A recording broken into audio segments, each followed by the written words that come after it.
Okay, hello, and thank you so much for joining Fusion's community education event.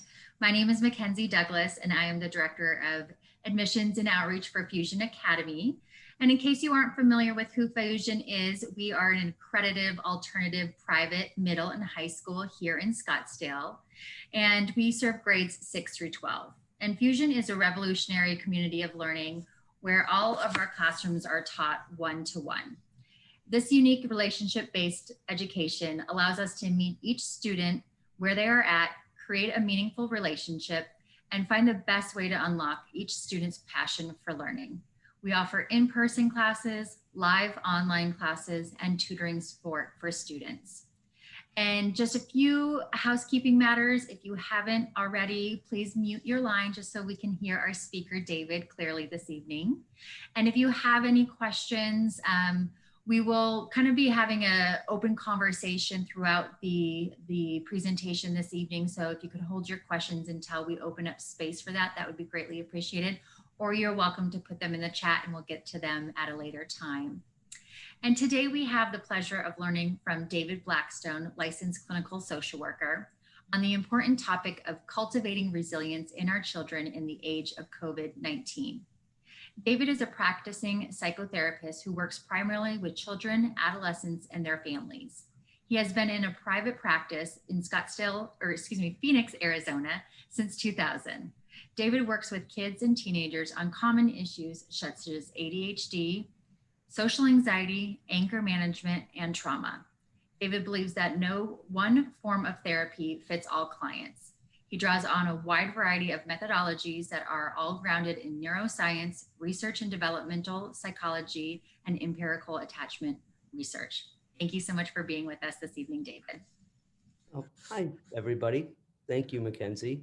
So before we get started, I'm going to have a request of everybody, a request that I actually ask of the kids and teenagers that I see, which is that unless you really feel uncomfortable, to turn on your cameras. And, we have a PowerPoint presentation that we're going to go through, I hope rather quickly, because my hope is that we open up space and just have a conversation. Thank you, Julie. Have a conversation and engage, thank you, in conversation, and I'm really interested, once we get through the PowerPoint presentation, I'm really interested in what's on your guys' minds and what you're observing at home, or for anybody that's a therapist or mental health professional, what you're seeing in your practices and that kind of thing. So thank you to those of you that turned on your cameras. I really appreciate it. I really like the interaction more than just feeling like I'm talking at everybody. So I really appreciate it. Okay, so so I really appreciate that everybody came today. Random Tuesday night. I know everybody's busy.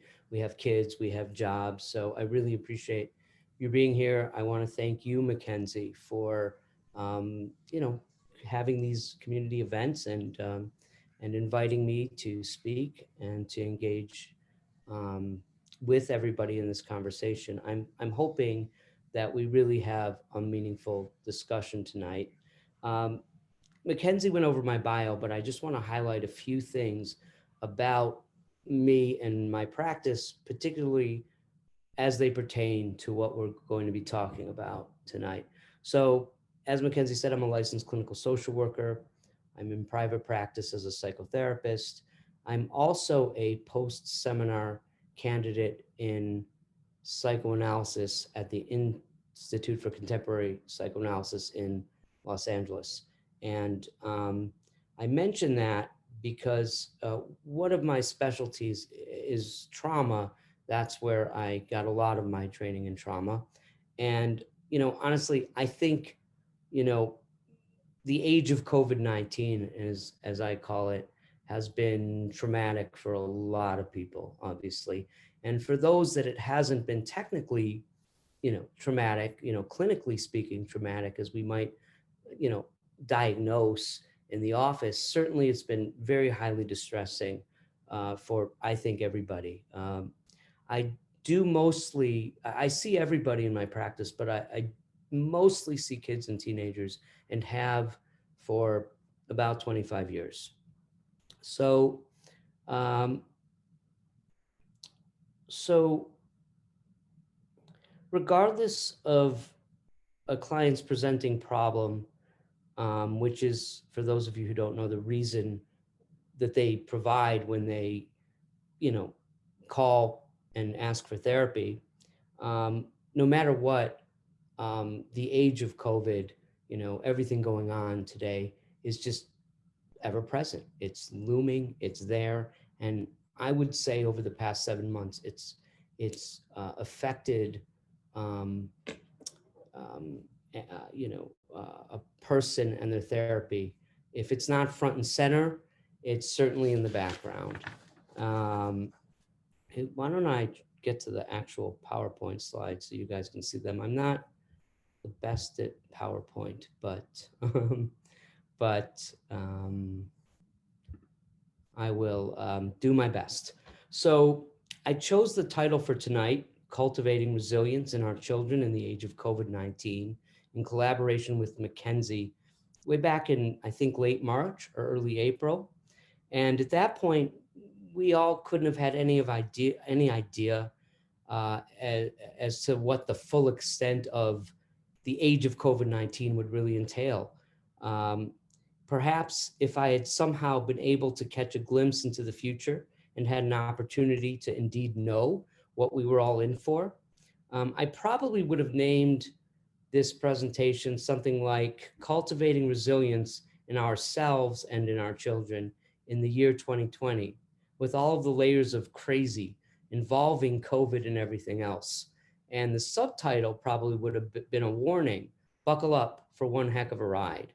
My point is that in my original title, let me see where I'm at. Okay. In my original title, most of the focus of what was going on was specifically COVID-19. The world shut down because of COVID. Therapists got crazy busy because of COVID. But my revised title, it implies that it's not just COVID that has been so distressing, but all sorts of stuff that have gone on in 2020. And that's, what I mean by the layers of crazy. And just to be clear, as a therapist, I'm not calling any person crazy. I'm just the situation, just to clarify.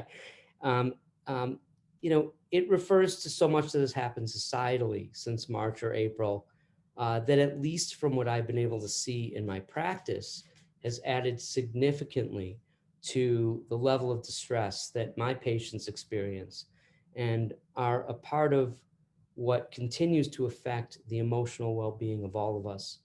So when I refer in this talk, and when we talk, we open up the floor to the age of COVID, I'm referring to COVID-19. I'm referring to the economic conditions. I'm referring to the social unrest, the protests, sometimes violence, a really nutty election season. And for kids, particularly, the biggest things, of course, and we'll get into more depth later, but less social contact, online school, fewer sports and activities, none for a long time, and now a little bit here and there, depending on the circumstances and so forth. I have to say, after working with trauma extensively over many years in a variety of clinical settings, I've never quite seen anything like what we're going through right now. It's not even close, not even the aftermath of 9/11, which was intense enough, I suppose. But, in terms of what I'm seeing at the office, some people have presented for therapy over the last several months directly related to COVID, right? They're ill, they know somebody who's succumbed, I don't know how to say that exactly, or they lost their job, or they're having a hard time with the social isolation, that kind of thing. So, in terms of sort of so one point I want to make, I guess, is that um, another set of problems really aren't directly related to COVID-19 or the age of COVID-19. Um, what I've noticed is that, a lot of people are presenting for therapy, especially a lot of kids, for the typical types of things that kids come to therapy for. I list a few here on the slideshow: social anxiety, peer conflict, oppositional behavior, um, and so forth. But you see, what I think COVID-19 or the age of COVID-19, the quarantine, for example, the conditions under which we've been living, have sort of shined a bright spotlight onto the existing problems that people have had. And so sure, it's created some issues, some problems, have brought people into therapy, but also I think it's sort of, you know, illuminated stuff that was probably already gone on, and also exacerbated certain typical types of things that kids have struggle with. So I think that that's an important thing to point out. Um, I think that the conditions of the age of COVID are not only stressing everyone out, they're breaking down our coping abilities. They are undermining our resilience, and we'll talk about resilience in a little bit. So, what I have discovered in my practice is that um, it has taken great efforts, really enormous efforts, to minimize the impact of all of what's going on not just our kids, but ourselves. Um, and it's sort of this ongoing trauma. It's unlike anything that I've ever seen. The psychologists define, there are different levels, different kinds of trauma, right? There's I don't even remember them off the top of my head, but this is a combination of all of them, right? And one thing that colleagues and I have talked about quite frequently, actually, in various meetings and so forth, is that, usually when somebody goes through a difficult time or a trauma, if they're particularly even traumatized by it, when we're meeting with them experientially, as therapists, we're on the outside of it, right? We're not we didn't live through it with them. We're not, going through all the pain and angst with them. Sometimes it affects us, certainly. We work up close and intensely and deeply with people that are struggling, but we're living through this with our clients and with our children, and if we're, for teachers, with our students. This is not something that's just sort of a problem, a typical type of thing that people come for help, for. So um, so I do, in a little bit, want to shift and talk more specifically about some of the issues that are coming up for our kids at home and in school. And I want to open up the discussion in a little while to hear what's on your guys' minds and what you're experiencing, like I said before. But before we do that, I actually want to talk about resilience and how we cultivate it. Um, I want to highlight kind of go back to a few of the most prominent and common issues that I'm seeing at the office, um, and give a quick case example, just to sort of, sometimes I think when we think about people and examples, it sort of brings the dry academic material to light. But before we do all that, I want to talk about something that's extremely, I think, valuable and important. You might have caught that in my revised title, I referred to cultivating resilience in ourselves, not just in our children, right? So in the original title, I just said cultivating resilience in our children. And afterwards I thought, how could I have left that out? Because I think it's really, really important.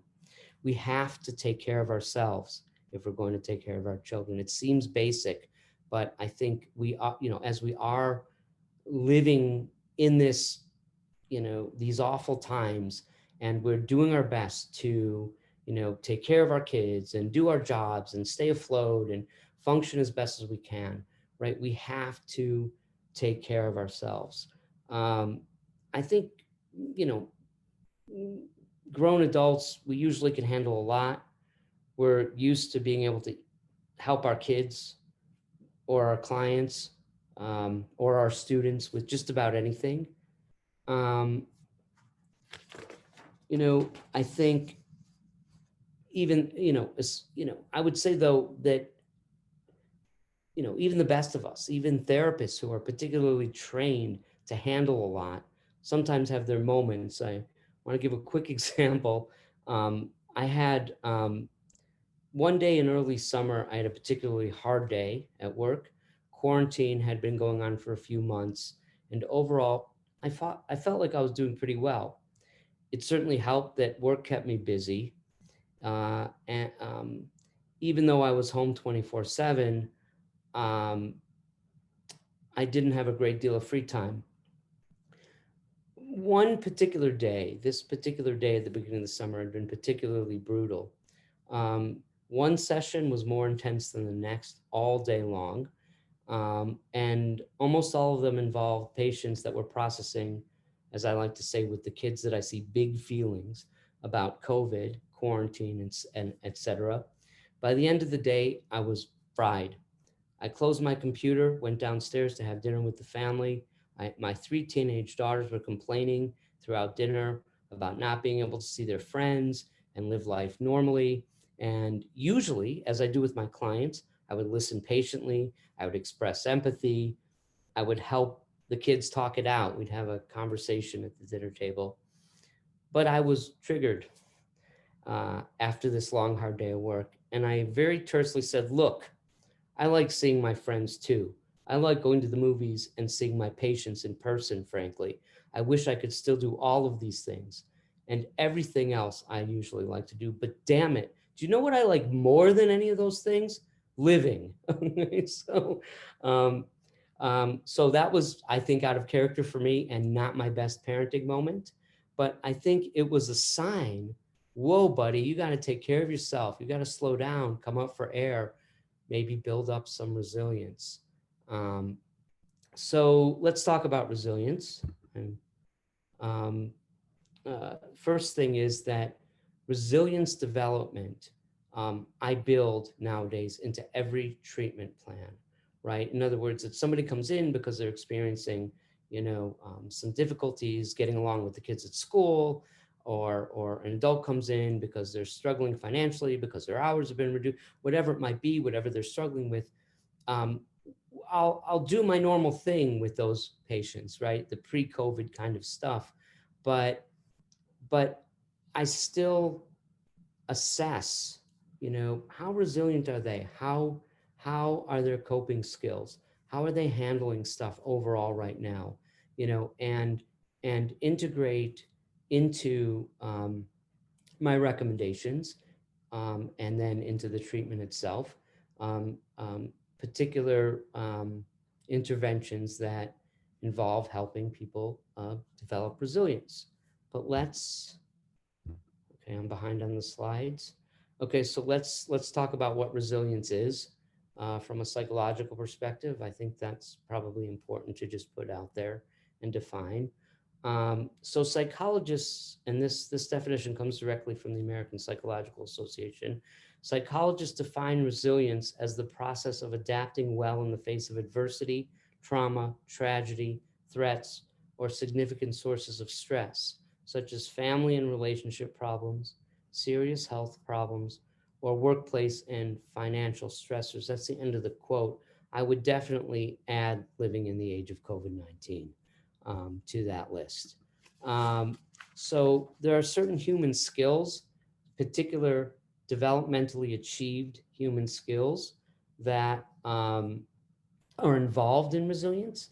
I'm sure I'm missing some on this list, but emotional regulation, frustration tolerance, healthy defense mechanisms, reflective self-awareness, mindfulness, being able to do a few things with our feelings, naming them, identifying what they are, reflecting on them, processing, them and so forth. And the most important is uh, being able to connect with others and get support and encouragement and emotional sustenance from others.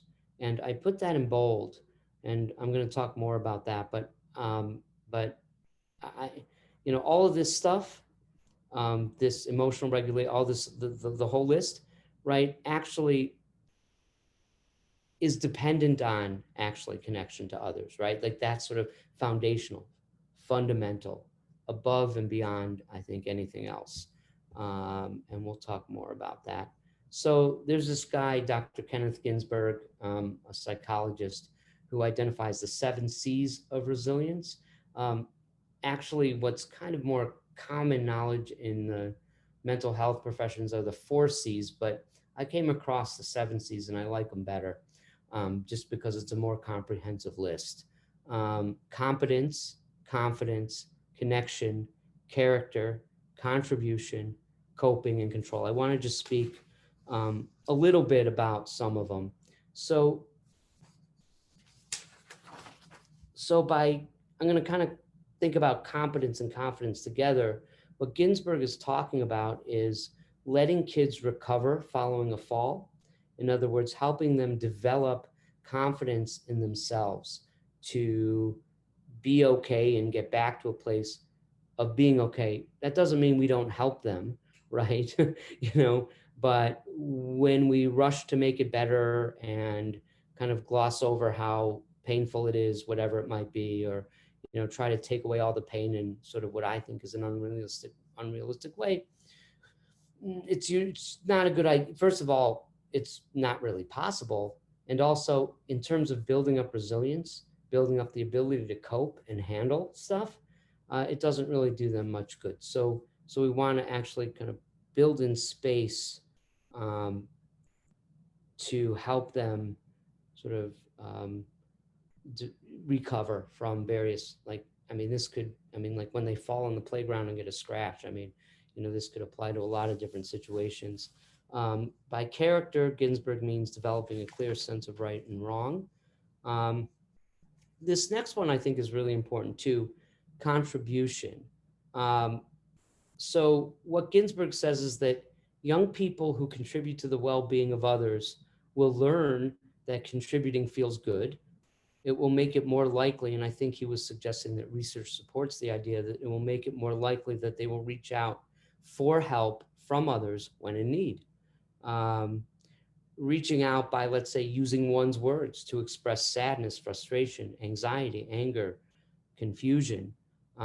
This is an important aspect of resilience. And I think especially now, with everything going on, coping, the greater number of coping skills that a kid has and is able to use, the more resilient they'll be. And it's pretty straightforward.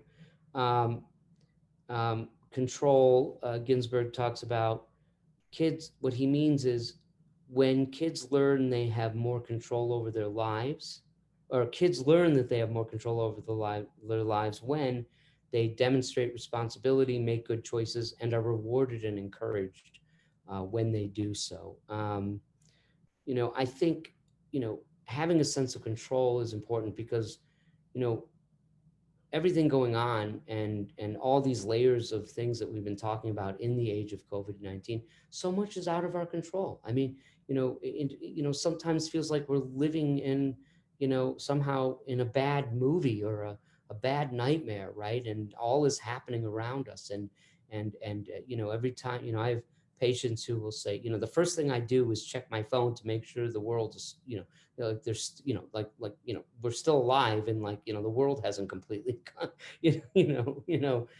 been destroyed or something. So I think that it's important for all of us, and particularly for our kids, to develop a sense of control over ourselves and a control over aspects of existence that we can have control over, especially in the midst of all of this that's happening that's outside of our control. So connection, which we were talking about before, Ginsburg lists it as a separate but equal C. I see it differently, as I was saying before. To me, in my experience as a therapist, safe, healthy, emotional connection is what underlies all of it, and resilience in general.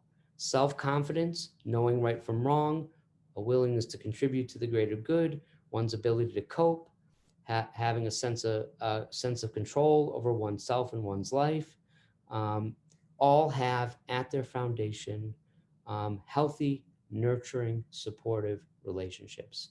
Um, I could go on and on about this topic. All the contemporary developmental psychology research in attachment theory, and actually a lot of research coming out of a number of different fields of neuroscience are all empirically demonstrating that the heart of healthy psychological development, well adjustment, um, everything is our healthy relationships. There's a psychoanalyst named Heinz Kohut, and he's long dead. He in the 1970s he became very prominent, but in the 50s, in 1959, he wrote a paper way ahead of his time. I wish I had the exact quote from the paper, but in this paper, which was sort of besides the point of the article, of the scientific article, but he slipped it in there as part of the narrative that for a long time went unnoticed. But he said something like, human relationship or healthy human relational contact is to emotional health like oxygen is to breathing, right? He was making that analogy that that's how important human connection is.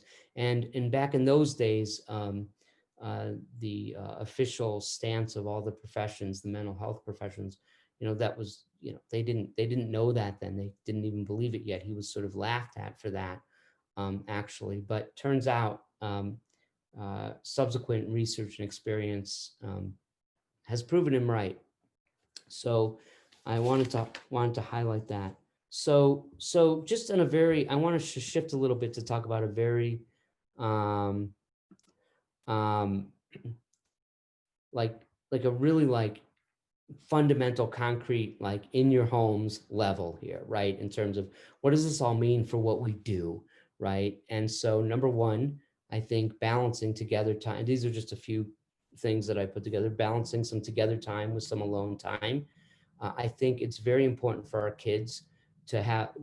We need to functionally live right through all of this. So I think having structure, routines, expectations that are age appropriate, I think are very important.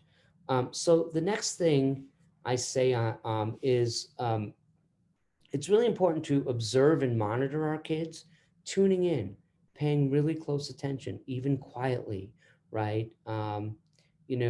Observing, paying attention to things like, mm, are there any changes in my child's behavior? Is he or she not acting like themselves? How well are they sleeping? Have their eating habits changed? Um, are they particularly checked out, right? Not fully present, like somewhere else, or kind of numb? These are all important things to pay attention to, I think.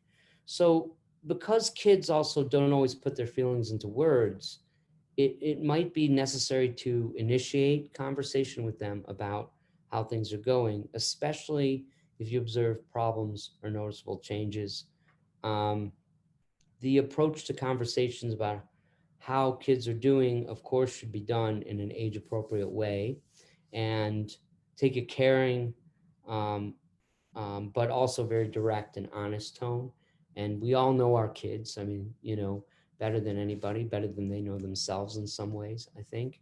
And so how we approach those conversations, they might not, will vary. It might just be checking in. How you doing, bud? What's new? Tell me about, what did you learn in school today? What are typical types of things, but with more vigilance, and sort of an eye on how they're doing, and do we notice any changes? Because a lot of time, what I'll get to in a moment is, that kids don't always, you know, they they express themselves behaviorally, right? And what I mean behaviorally isn't just sort of acting out necessarily, but but by their demeanor, by their, how they interact with people. They're much less likely than adults to say, doc, I got to tell you how I'm feeling, right? This is really bothering me and it's affecting the way I sleep and whatever the case may be. So, okay. So with kids and teens, so I guess, a common question I get is when to seek help for your kids. And there's not an easy answer to that, but what I'd like to do is sort of talk for a couple minutes about um, what I see at the office most commonly, I guess. And I break what I see down with kids and adolescents to three. Well, I left one out, four categories.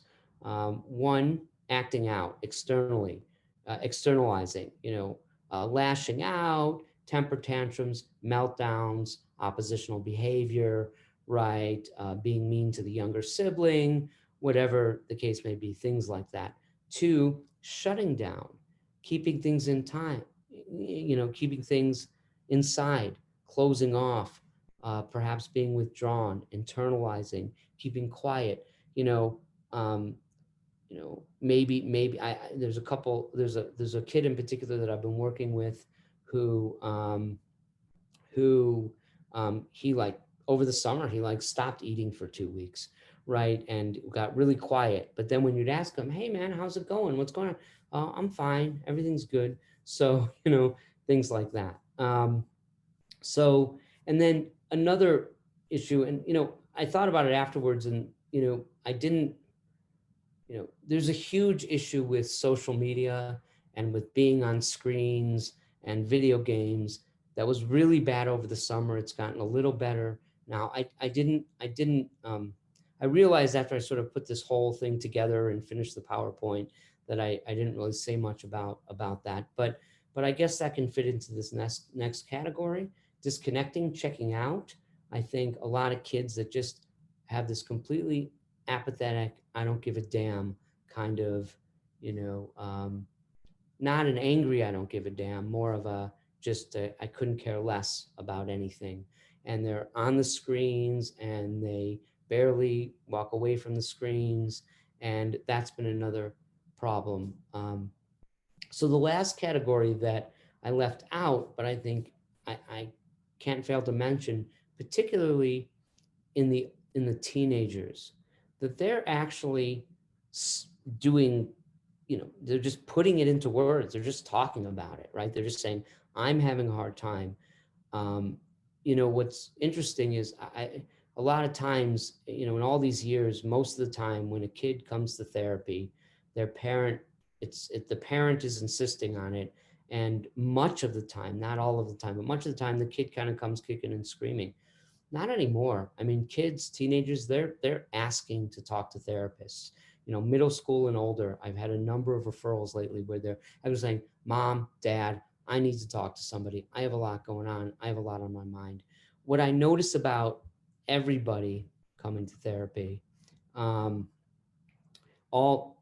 is everybody, kids, adults, is that bottom line, what they're looking for is just to connect with another person, to have a private space to talk, to cry, to yell and scream, just they're yearning for a certain kind of connection.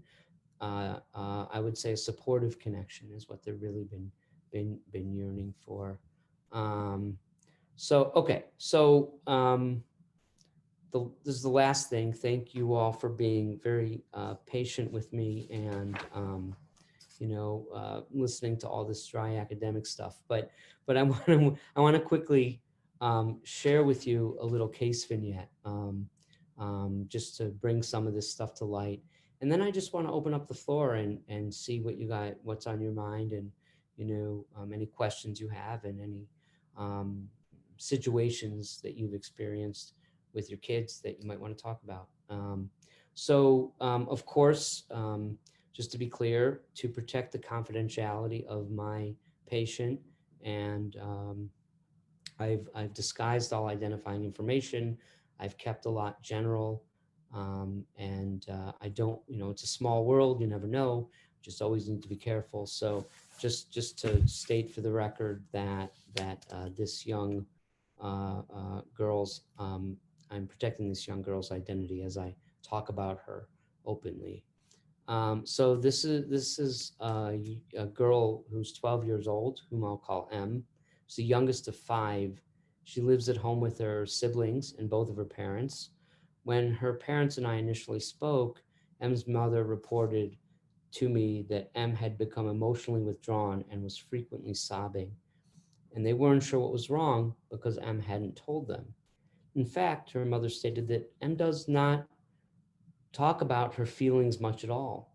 When parents asked her specifically why she had been crying, she said she didn't know, but everything was okay, except that quarantine had been particularly boring lately. The parents assumed something more was going on. They were able to notice that M's words did not match her dramatic expressions of sadness, the frequent and intense crying, as well as her rather sudden withdrawal. So before even meeting him for the first time, the parents' description painted a picture of a young lady who characteristically keeps her feelings to herself and who, based on the reported tearfulness, I assume must be sad, perhaps going through a bout of clinical depression. I also assessed that M either wasn't aware that she was depressed and struggled with the capacities for self-reflection, naming feelings, processing them, and so forth. In other words, that she truly was not making a connection between her crying and the withdrawal and any particular feelings that she was having. Or she was consciously choosing to keep her feelings to herself because she didn't want to share them. I wondered perhaps if she was withholding out of fear. Of course, as I always do, I stepped away from the initial phone call, or as is always the case, as I stepped away from that initial phone call, I knew very little and had a lot of questions. As Em and I began working together, the picture became clearer.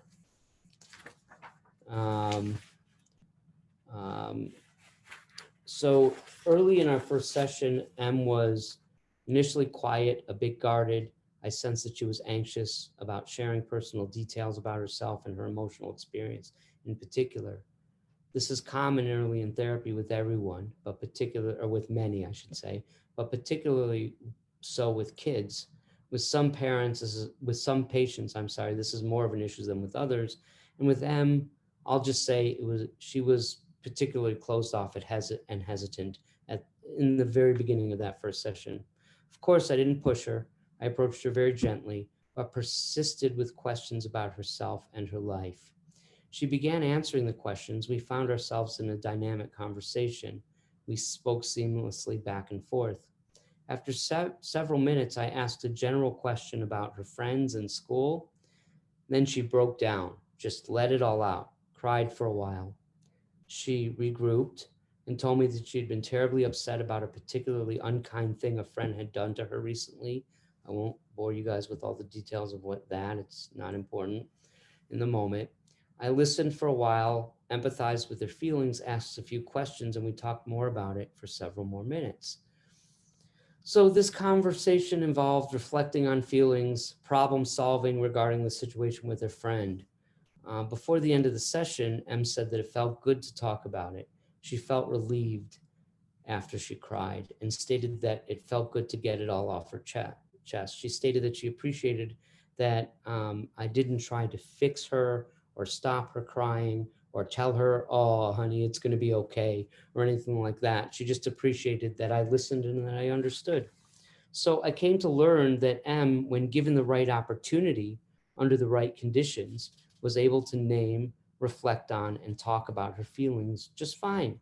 It turned out that in her daily life, she rarely had much of an opportunity to connect with others. Even though all 7 family members were living at home, they'd all been quarantined for months. They barely saw each other, barely shared meals together, or interacted on a casual level. And certainly they did not spend any time having deep and meaningful conversations about stuff. So, I wrote a whole bunch of things. I just want to cut to the chase if I can, so we can open up discussion. I'm looking at the time. But basically, I just want to summarize by saying, look, M was a young lady who was having a social problem with a friend, had big feelings about it, lived in a family where there was rarely an opportunity to express herself, feel heard, and have help with her feelings and problem solving.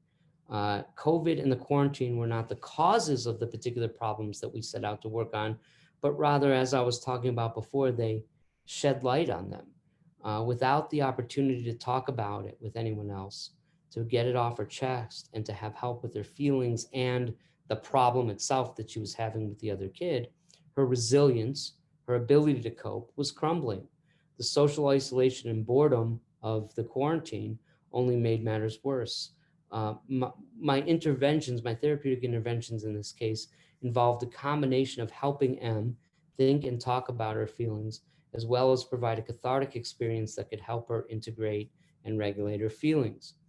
But it also involves some family intervention, kind of going back to all that stuff about, what helps build resiliency earlier, that help them learn how to spend time together as a family, and help the parents learn how to check in with them and her siblings actually about how they were doing, and built in some fun, enjoyable time, watching movies together, hanging out, and that kind of thing, playing games together as a family, and improving their communication overall. In a certain way, I found that, and I want to be clear, I feel funny saying there's a silver lining to COVID. Honestly, I think that, I feel really funny saying that, because I think it's horrible and terrible in so many different ways. But I think if there is a silver lining, it's that I think that in terms of connecting, in terms of, coming together and helping each other out and living through this together and helping each other live through it together. I've seen a lot of that. I mean, I think I've seen a lot, in my practice, of people just, yearning for connection and yearning to sort of help other people connect as well, right? And kind of think about the collective and our shared reality right now. And I think, personally, I think that's something that has been, thinking about the common good, thinking about each other, that kind of thing. I think that we haven't had enough of that in recent years, honestly. That's just my opinion. And I think that, in a way, this whole, COVID and, all of it has sort of forced us, in a way, given us no choice but to open up to each other and to help each other out. And so that is the one thing I am pleased about. I second that. Mhm. Thank you so much, David. I really appreciate you presenting to our community and for this informative and very timely presentation. So I will provide David's contact information. Thank you. I was going to ask. I forgot to go back. No, to the it's slide. okay. I will provide his contact information in a follow-up email. I will also send a recording of this if you want to rewatch the conversation this evening. That way you can reach out to David with any additional questions, or if you want some support in any sort of way. He's a great person to be working with for your kiddo or your family. And most of all, thank you so much to our attendees for attending our community education event this evening. Just so you know, we have another one coming up on Thursday, November 12th at 12 p.m. in the afternoon, where we will be learning about mental health in a pandemic, how to help your children survive and thrive. RSVP, you can call, email me, text me, visit our website. You know how to get a hold of me. All right. Thank you so much for being here tonight. Have a great evening. Thank you, everybody. I appreciate it. Thanks. Bye.